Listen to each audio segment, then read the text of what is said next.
Hey there, fellow explorers. Today we're diving into the fascinating world of economics, specifically the concept of supply.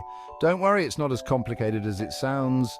Think of it like this. Imagine a food truck selling delicious burgers. The supply is simply the number of burgers they're willing and able to sell at a particular price.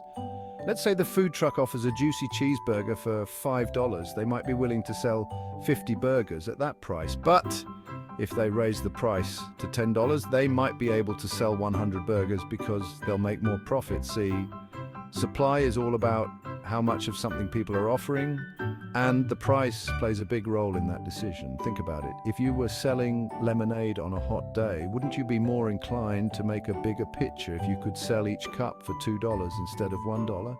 That's supply in action. It's the driving force behind how much of everything, from burgers to spaceships, is available in the market. Now, let's blast off to the next level and explore the fundamental law that governs this cosmic dance of supply. Get ready for the law of supply.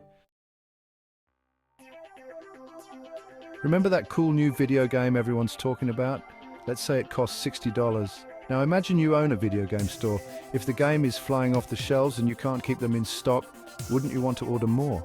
Of course, but here's the catch. You'd only want to order more if you could sell them at a price that makes you a profit. That's the law of supply in a nutshell.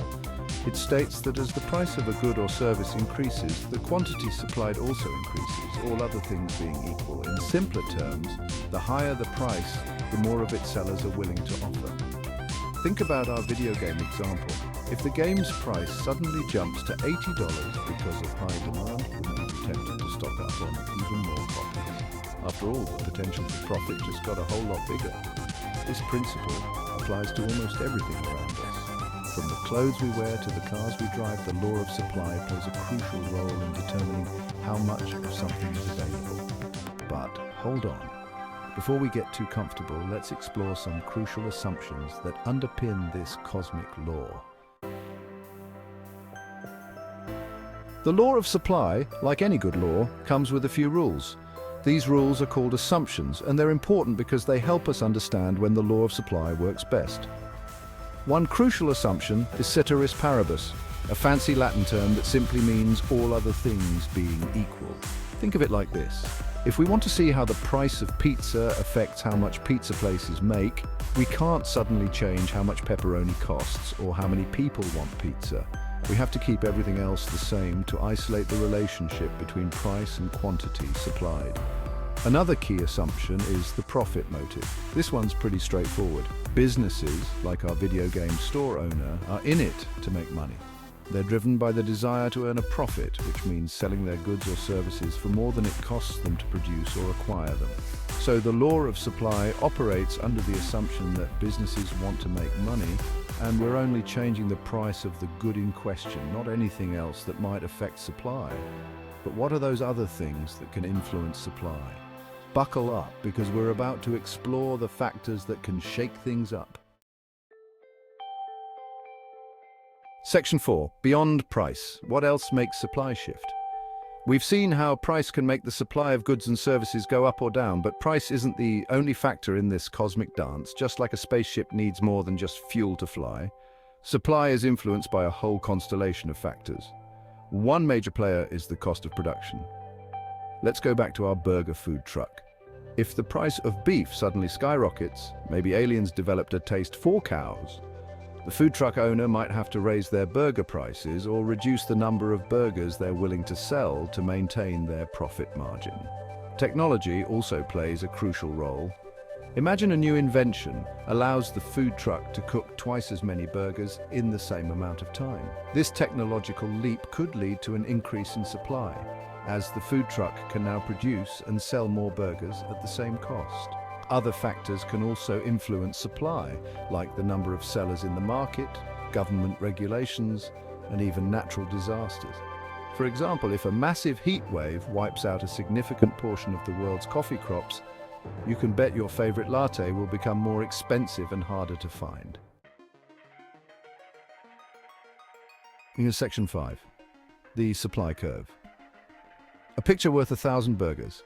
Graphs might sound scary, but they're just visual tools to help us understand complex relationships. The supply curve is a perfect example. It's a simple graph that shows us the relationship between the price of a good and the quantity supplied. Imagine a simple graph. The vertical axis represents the price of our delicious burgers, while the horizontal axis shows the quantity supplied. The supply curve itself is a line that slopes upwards from left to right. This upward slope represents the law of supply in action. As the price of burgers increases, the quantity supplied also increases. Let's say at a price of $5, the food truck is willing to supply 50 burgers. This point would be plotted on our graph. Now, if the price rises to $10, the food truck might be willing to supply 100 burgers, resulting in another point on the graph. Connect these points and voila, you have your very own supply curve. The supply curve is a powerful tool because it allows us to visualize how changes in price affect the quantity supplied. It's like a cosmic map that guides us through the fascinating world of supply and demand. Section 6, when supply gets weird, exceptions to the rule. Remember those assumptions we talked about earlier? Well, sometimes those assumptions don't hold true, and that's when things get interesting. There are a few exceptions to the law of supply that can make the supply curve behave in unexpected ways. One example is fixed supply. Think about a rare vintage comic book. There's only a limited number of those comics in existence, right? No matter how high the price goes, no one can produce more of them. In this case, the supply curve would be a vertical line indicating that the quantity supplied remains constant regardless of the price. Another intriguing exception is the backward bending supply curve. This one's a bit trickier. Imagine a talented artist who loves painting.